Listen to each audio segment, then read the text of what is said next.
El pastor Beto Sánchez pregunta en el chat, si podés verlo, Fernando, dice, las imposiciones también están del lado de la religión, dice.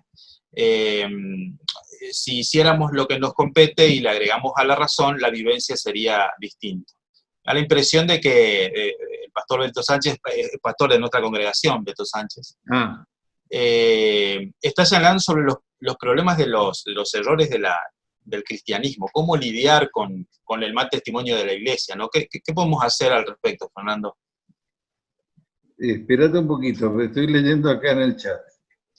Las imposiciones también están del lado... No entiendo lo de las imposiciones, están también del lado de la religión. Ok, sí, yo supongo que debe referirse... Sí. No digo que incorrecto, no la entiendo. Sí. Quizás está hablando... contestar algo que uno no entiende. Sí, totalmente. Ahora, no, porque, César, discúlpame. Hablanos, Beto. ¿Qué tal, Fernando? ¿Cómo estás? Hola.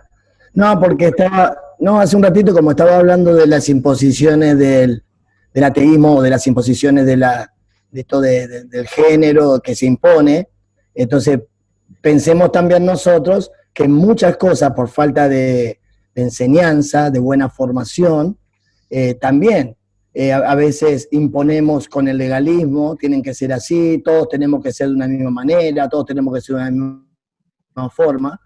Y cuando estos chicos los agarran a la universidad, en vez de haberle dado una buena formación que tiene que ver con la razón y una buena vivencia que tiene que ver con la coherencia en nosotros como adultos, que amemos y que abracemos la gracia, como ellos no van a tener tanta dificultad en creer lo que se les dio, ¿no? Lo que como iglesia le hicimos bien.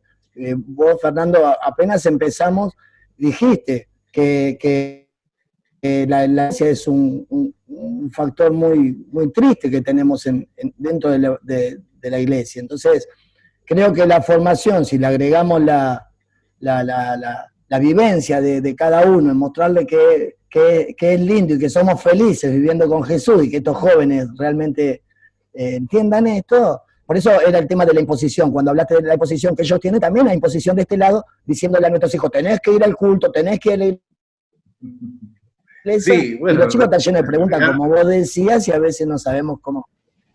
Eso en realidad, creo que estoy bastante de acuerdo, en el sentido de que, a ver, el tema de las imposiciones depende de la del nene, ¿viste? Si un nene chiquito, no hay otra cosa.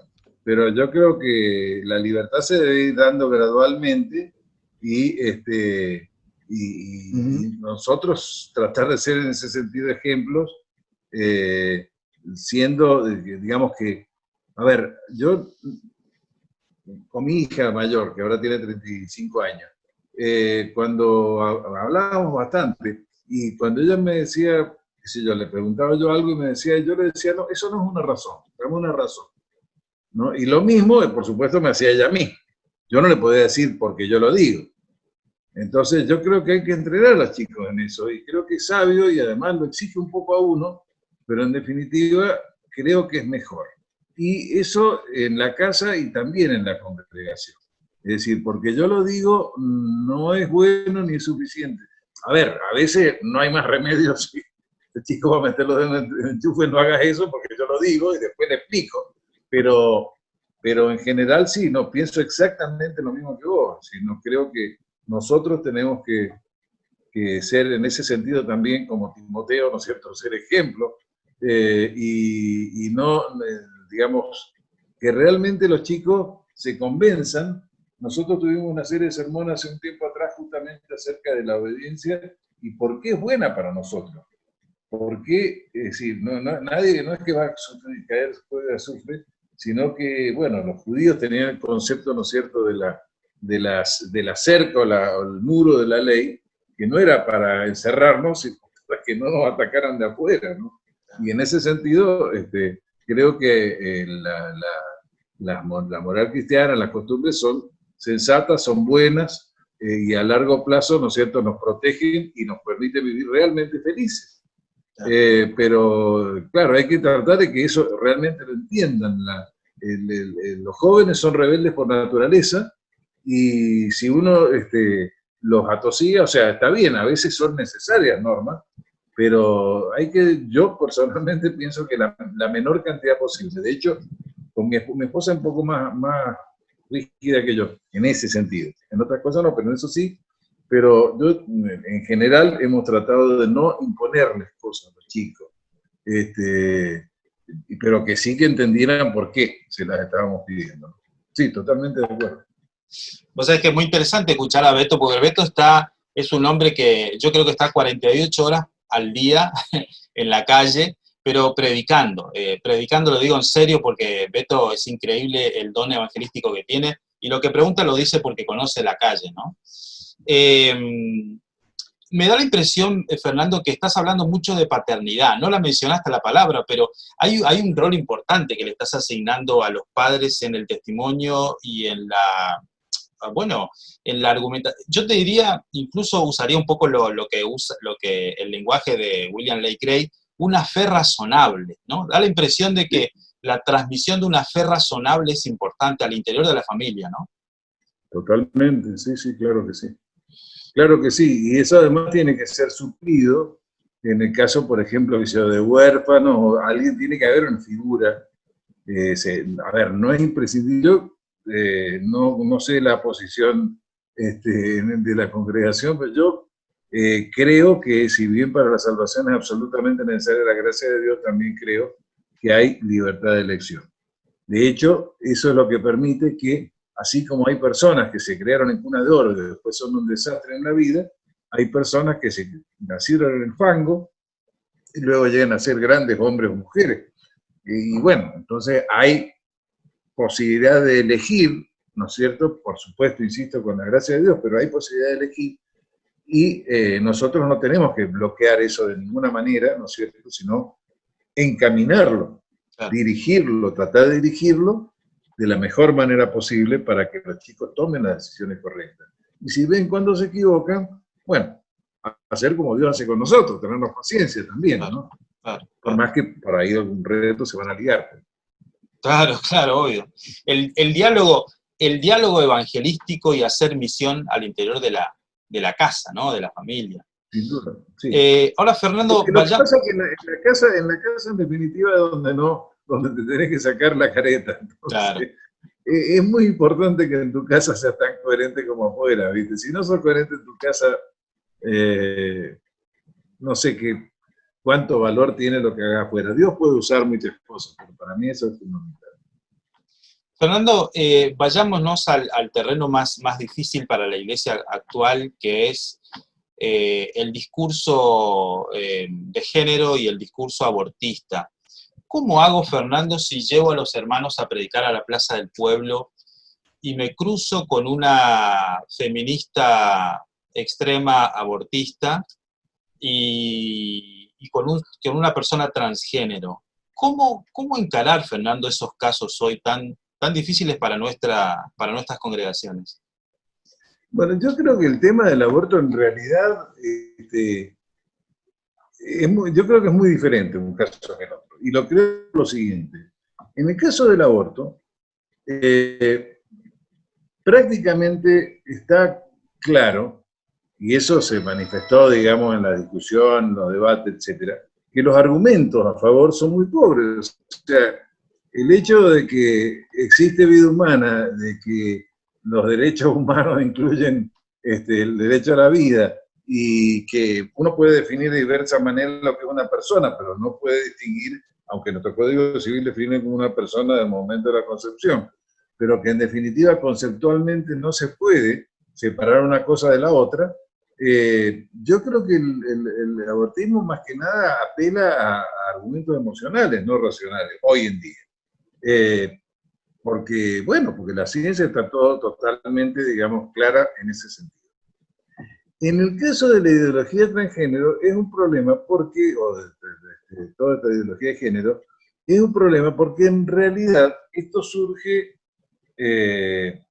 por un lado, con una concepción biológica, sí, biológicamente equivocada, pero que es tomada fundamentalmente por sociólogos y filósofos a la carta, que generalmente de orientación de izquierda, todos ellos ateos, sistemáticamente ateos, que plantean, digamos, básicamente con un criterio postmoderno, que a lo mejor deberíamos aclarar acá, ¿no es cierto? Antes de entrar en género, el tema del modernismo y posmodernismo. El modernismo es una forma, esto que voy a decir, por favor, los que sepan, perdónenme, voy a decir de forma muy simple, pero el modernismo es básicamente la idea de que el hombre, para progresar y tener solución y respuesta a todos sus problemas, tenía que librarse de toda la autoridad antigua, de la religión y todo eso. Y que el arma, digamos, para progresar y para entender todo, era su razón. Eso más o menos empezó a fines del siglo XVII, sobre todo a partir del siglo XVIII, ¿no es cierto? Y prácticamente llegó a su fin, digamos, llegó a su fin como una forma creíble de pensar, aunque hoy en día persiste en muchos ámbitos, pero llegó a su fin con, bueno, yo creo que con las dos guerras mundiales, pero si uno quiere usarlo un poquito más, bueno, con la caída del muro de Berlín. Es decir, básicamente, entre la Revolución Francesa y la caída del muro de Berlín pasaron 200 años, y ese fue el apogeo, digamos, de esta forma de pensar. ¿Por qué? Porque es como el cuento ese del tesoro al final del arco iris. Había otro que se llamaba El tesoro en las montañas azules, muy linda historia, pero no la vamos a contar ahora. La cuestión es que buscar algo, y realmente cuando llegás no hay nada. Llegás al lugar y no hay nada ahí. Y eso es lo que pasó al modernismo. Es decir, pensaba encontrar todas las respuestas, y la respuesta que encontró es que no hay respuesta. Es decir, no puede contestar ninguna de las respuestas fundamentales. Puede contestar un montón de cosas. De hecho, la ciencia moderna las contesta, y no hace falta ser ateo para utilizarla. De hecho, yo soy un científico de profesión. Pero no hay respuesta. Entonces, eso causó, no hay respuesta no solamente desde el punto de vista filosófico, sino desde el punto de vista vivencial. Europa, yo creo que causó muchas más víctimas de la Segunda Guerra Mundial en la posguerra, con cómo dejó a los países europeos mentalmente, y como visión, como filosofía de vida, causó mucho más daño que todos los muertos en la contienda. Hoy en día Europa se muere y no lo sabe, o si lo sabe no puede evitarlo tampoco. No nacen chicos, bueno, cada uno hace la suya, hay apariencia de ley, hay leyes, se cumplen, etcétera, pero es cuestión de tiempo, y algunos de ustedes lo van a ver, que se va a extinguir o va a ser reemplazada con otra población. Entonces, el ateísmo, y bueno, en general, el modernismo no tenía respuesta. Entonces surge entonces, en lugar de pensar que, bueno, nos equivocamos, ¿dónde perdimos el camino que nos llevó a esto? Algunos han dicho, bueno, si el modernismo no encontró respuesta, no lo plantean así, pero es la idea, si el modernismo no encontró respuesta, entonces no hay respuesta. Claro. Y si no hay respuesta, entonces lo único que hay son historias individuales. Y entonces de ahí surge la idea del posmodernismo, que en realidad no es posmodernismo. Lo que llamábamos posmodernismo es la consecuencia natural, el hijo legítimo del modernismo. Claro. Es decir, ¿qué pasó? Evolucionó, o involucionó, pero la cuestión es que siguió en el tiempo y llegó a esa triste conclusión. El nombre posmodernismo está tomado en realidad de la arquitectura. Claro. En la arquitectura ustedes saben que hay distintos estilos, ¿no es cierto? ¿Qué sé yo? El gótico, el barroco, lo que sea, y la moderna, la arquitectura moderna, que eran esos grandes edificios totalmente funcionales y horribles, digamos que eran como cajas de zapatos con ventanitas. Eso era moderno porque no tenía ninguna parte estética, simplemente para lo que servía el edificio. Luego de esa etapa moderna, los arquitectos empezaron a pensar un poquito más en la parte estética, en la belleza y todo lo demás que hace a vivir o trabajar en un edificio, y entonces adoptaron un enfoque más ecléctico, de tomar elementos de distintas escuelas, y a eso les llamaron posmodernismo. Bueno, el posmodernismo es algo así, es más o menos como esos lugares donde vos vas a agarrar una bandeja y te servís un poquito de lengua a la vinagreta, un poquito de ensalada rusa, un poquito, qué sé yo, de congrio, lo que haya, y cada uno hace su propio menú. El problema es que esos menús muchas veces son incompatibles, no tienen, son ideas y creencias y prácticas que no son consistentes entre sí. Entonces, toda esta forma de pensar actual ¿no es cierto? En realidad, bueno, una de las consecuencias que tenía es la ideología de género. La ideología de género, les digo, nace con una concepción biológicamente equivocada, lo toman los sociólogos, psicólogos y algunos filósofos, y crean una cosa que es un edificio de carta, está hecha sobre arena, no tiene fundamento, no tiene... a ver, el tema género. Género, como diferente del sexo, es simplemente que hay ciertas costumbres o ciertas prácticas o ciertas cosas que se atribuyen en una sociedad a los varones y otras a las mujeres, y por supuesto eso puede variar de sociedad en sociedad. El sexo es la condición biológica por la cual uno tiene capacidad para cierta capacidad reproductiva, ya sea para engendrar o para llevar adelante un embarazo. Y son dos cosas, pero uno no puede definir, en realidad, no hay ninguna definición de género que no involucre el sexo. Claro. Aunque los ideólogos quieran independizarlo, pero en realidad están esencialmente ligados. Claro. Es decir, el género depende del sexo. Tiene una base biológica. Sin la base, por eso, quieren independizarlo, esa idea, digamos, de Prometeo, de que quería tomar el fuego de los dioses, ¿no es cierto?, de independizarse de la naturaleza, conquistar la naturaleza prescindiendo de ella. Y es absolutamente ilusorio, es utópico, no podemos, pues somos seres biológicos, no solo somos seres biológicos, pero somos seres biológicos, y negar nuestra naturaleza no nos va a llevar a ningún buen puerto. De hecho, la ideología de género es tan contradictoria y ridícula que solamente se puede sostener, bueno, con poder político, es decir, claro, si no fuera por el poder político y el poder económico que está detrás de ella, sería una curiosidad de la universidad, de algunos filósofos en la universidad que discutirían en su Torre de Marfil sobre estos temas, no sería un problema social como se ha generado. Es irónico, Fernando, sí, porque la ideología de género tiene la retórica de que vivimos en una sociedad con imposiciones del cristianismo intolerante, ¿no? Pero está recurriendo la ideología de género precisamente a los mecanismos que critica, al poder político para la imposición, ¿no? No sé cómo lo ves. No puede hacerlo, es que no podría tener la influencia que tiene de otra manera. Claro. Es loco. Fíjese usted, un ejemplo nada más. Supuestamente esto es para, entre otras cosas, liberar a las mujeres. Ahora, las mujeres deportistas tienen que competir con señores que se creen mujeres o dicen ser mujeres, ¿no es cierto?, que tienen 50% más masa muscular de fábrica. Claro. Y eso... O si no, las mujeres que tenían sus propios baños ahora tienen que compartirlos con estos señores. Es decir, ¿dónde está la liberación? De hecho, ya hay señales de fractura entre los movimientos feministas y los movimientos de ideología, los LGTBQ, etcétera, todas las siglas que quieran, porque justamente en un momento el blanco, digamos, era el varón blanco, heteropatriarcal, etcétera, etcétera, pero en este momento, ya que la cosa ha cambiado un poco, se están encontrando con que tienen serias contradicciones internas. Y luego, por ejemplo, otra más básica. ¿Se nace con un determinado género o no se nace con género? Y si no se nace, entonces, ¿cómo se produce? En algunos casos te lo plantean como si es algo inmutable que está del nacimiento. Y en otros casos, cuando les conviene, te lo plantean como algo que puede variar. Entonces, ¿en qué quedamos? Claro. Es sumamente contradictorio, es una de las ideologías más contradictorias que existe. Y además es insostenible en el largo plazo, o sea, es una cosa, por ejemplo, qué sé yo, si a cada persona tiene el pronombre, no se podría hablar, por ejemplo. Claro. Ya eso en algunas partes, por ejemplo en Canadá, en las universidades pasa eso. No se puede hablar porque hay tantos pronombres como supuestos géneros, entonces...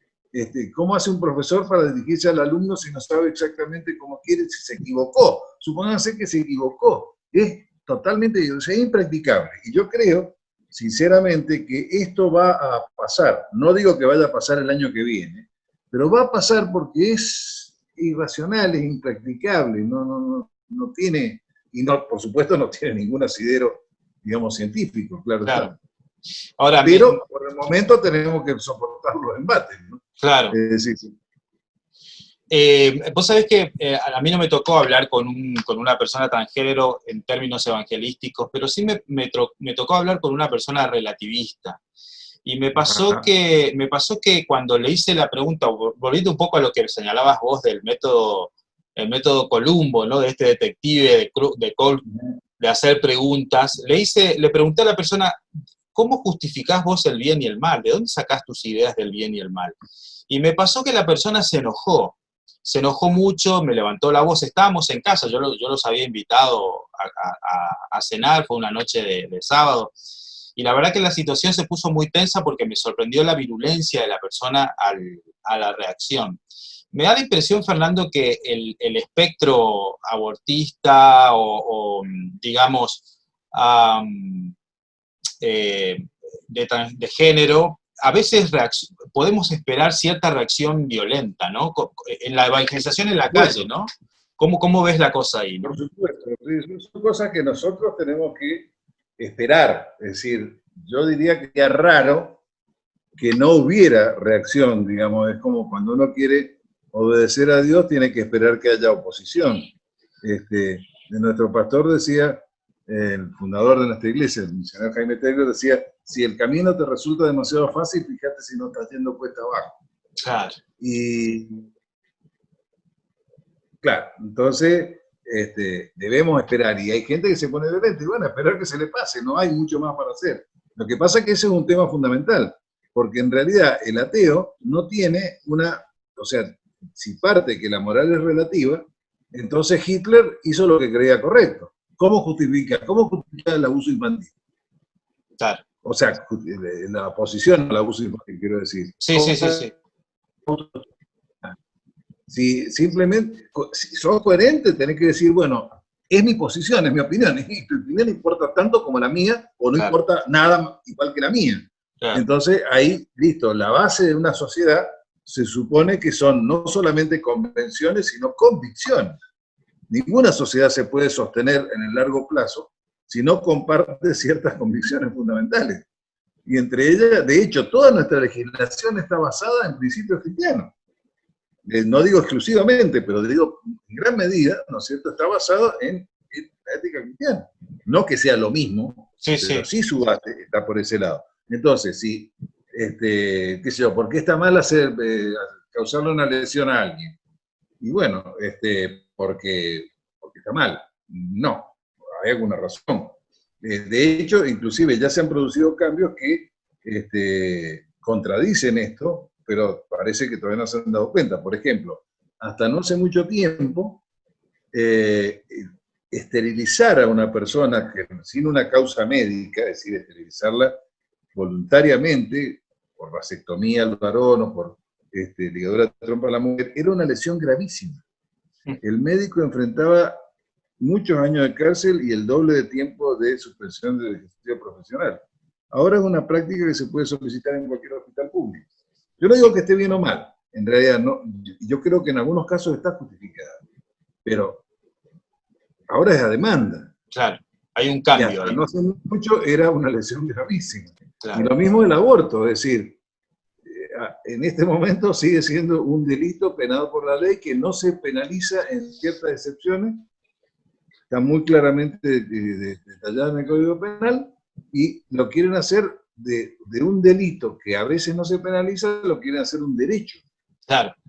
Es decir, se está diciendo a la verdad mentira verdad, ¿cierto? Es tremendo. Hay una subversión, ¿no? Hay una... Claro. Claro, de hecho hay una negación de que la verdad tiene importancia. Totalmente.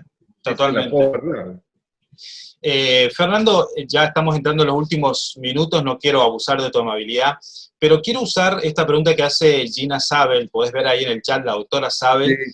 Ella es una prestigiosa abogada de nuestra localidad. Ella hace una pregunta que me parece importante y atendible, ¿no? ¿La ideología de género es diferente a la perspectiva de género? Pregunta, ¿qué puedes decir sobre el tema? Me encantó la pregunta, porque en realidad perspectiva de género, así como tal, si a veces se utilizan en forma indistinta, pero perspectiva de género fundamentalmente indica un enfoque sobre la realidad, sobre un problema concreto, etcétera, que tiene en cuenta lo que es el género entendido como las diferencias socioculturales entre hombres y mujeres. Y yo creo que es legítima esa perspectiva. Es decir, que por lo menos existe una perspectiva de género legítima. Ideología de género es una forma de pensar que tiene ciertos presupuestos que, si bien coinciden con la palabra género, no tiene ni pies ni cabeza. O sea que existe una perspectiva de género correcta. De hecho, tengo por ahí, si en todo caso pues te lo mando si alguien lo quiere leer, un artículo de una profesora colombiana, justamente que habla de perspectiva de género, muy sensatamente, ¿no es cierto? Pero el tema es que acá, inclusive en la legislación, en esas cosas, se habla de perspectiva de género, pero en realidad lo que quieren decir es ideología de género. Por lo menos a juzgar por los contenidos y por cómo lo enfocan, evidentemente no es perspectiva de género, es ideología de género, ¿no? Es decir, eso de obligar a los nenes a que usen maquillaje o jueguen con juguetes tradicionalmente dados a las nenas, o viceversa, ¿no es cierto? Es imponerle a los chicos cosas totalmente, digamos, en contra de sus disposiciones para adoctrinar o para producir un cambio, digamos, de ingeniería social. Pero la perspectiva de género yo creo que es legítimo, porque es una forma de entender y analizar la realidad. Porque es verdad que en todas las sociedades hay tareas, atribuciones, actividades, formas de vestir, etcétera, que se atribuyen socialmente a los varones y otras que se atribuyen a las mujeres. Y no está mal analizar desde esa perspectiva. Claro, es decir, la ideología de género es a ver, la perspectiva de género es ciencia. Es una filosofía política, lo claro. otro es un enfoque sociológico, psicológico, científico, claro, de la sociedad. Claro, uno es ciencia y el otro es política, digamos, ¿no? Por así decirlo. Pero no es ciencia política, es política, digamos, filosófica o ideológica. Sí, ideología política. Fernando, yo creo que nos quedaríamos todos, no se ha movido el amperímetro de los participantes, no ha pasado esto anteriormente, pero veo que los 21 participantes estuvieron firmes escuchándote más de una hora, y esto no ha pasado antes. Evidentemente fue muy interesante. Si se durmieron, no lo han dicho. Fernando, gracias por tu tiempo, realmente creo que ha sido un aporte importante. Decinos lo último que tenés para compartirnos. Quizás quieras cerrar las ideas y transmitir un mensaje a la iglesia, ¿no? No, mira, como yo básicamente lo que he dicho antes, es decir, creo que todos tenemos que estar, obviamente no todos estamos hechos para la plaza pública, para el discurso público, cada cual sabe qué don le ha dado el Señor, pero creo que todos debemos estar lo mejor informados que podemos, ser lo más coherentes que podamos, dar respuestas coherentes y no basadas en imposiciones, como decía Beto más temprano, ¿no es cierto? De tal manera que, bueno, haya una clara relación entre nuestra teoría y nuestra práctica, que sepamos escuchar, me parece sumamente importante, y creo que nadie está obligado a dar respuestas decisivas. Yo por lo menos no siempre, a veces puedo, otras veces no puedo, contestar decisivamente, pero sí tratar de mantener el diálogo. Habrá excepciones, como el caso de la persona que invitaste a tu casa, que se enojó mucho y bueno, a veces es una reacción frente justamente a la falta de respuesta. Pero hay que tratar de mantener el diálogo. Y en el caso, por ejemplo, de estas personas con transgénero, abortistas, bueno, a veces no se puede hablar, pero cuando se puede hablar, yo creo que no se puede poner el caballo detrás del carro. Es decir, esto es una cosa muy importante, lo mismo vale para personas homosexuales, pero vale también para adúlteros, para ladrones, para pobres, para todos, si se predica el Evangelio. Lo que hay que predicar es el Evangelio, es decir, que Jesucristo murió y resucitó por nuestros pecados y que somos salvos por su gracia. Lo demás, si la persona entiende y acepta esto, lo demás va a ir cayendo la ficha. O sea, y si nosotros vamos a tener personas que han aceptado a Cristo y que han empezado y que a lo largo que ellos han ido progresando en su fe, se han dado cuenta que tenían o actitudes o situaciones en la vida que no estaban bien, por ejemplo, concubinato, y bueno, y se casaron, pero uno no puede empezar por ahí, no puede empezar porque está mal. Si le quiere predicar el Evangelio, otra cosa es una discusión pública, pero la persona que está a favor del aborto no tiene, el aborto está mal. tiene que predicar a Jesucristo. Claro. Y luego, cuando le caiga la ficha, si el Señor quiere y hace la obra, entonces hablaremos en lo demás. Pero si empezamos lo mismo, ni hablar del transexual, ¿no es cierto? Es lo mismo, es lo mismo, es lo mismo. Por eso, además, y esa otra cosa también, que ustedes, los pastores particularmente, tienen que, creo que coincidirán conmigo, es que van a llegar a nuestras iglesias. Bueno, ya existe seguramente hace mucho tiempo personas que son homosexuales y por supuesto tenemos adúlteros, tenemos hipócritas, tenemos mentirosos. Bueno, lo habitual, ¿no es cierto? Como decía MacArthur, John MacArthur, que no es particularmente de mi devoción, pero decía John MacArthur que cuando le decían que no iba a la iglesia porque estaba lleno de hipócritas, le decía, no, pero siempre tenemos lugar para uno más, venga nomás. Claro, y tenemos nuestra todos somos pecadores, y bueno, pero van a venir personas de transgénero, por ejemplo. ¿Y qué vamos a hacer? ¿Cerrarle la puerta? ¿Mirarlos mal?